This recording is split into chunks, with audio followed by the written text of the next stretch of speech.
You cannot find a perfect mother, but you can find a million of good things inside a mother. Hindi ka makakakita ng perfectong ina, pero pwede kang makatagpo ng napakarami, milyong-milyong mga bagay na mabuti sa isang ina. God designed motherhood from the beginning till the end. Gaya po nung akin nabanggit, hanggang sa huli, ang mag-i-stay sa tabi mo, yung nanay mo.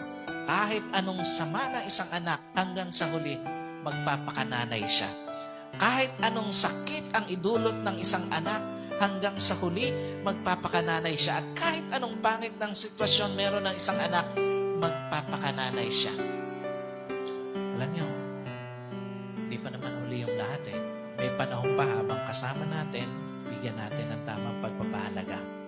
Yung mga nanay na ibinigay ng Diyos sa atin.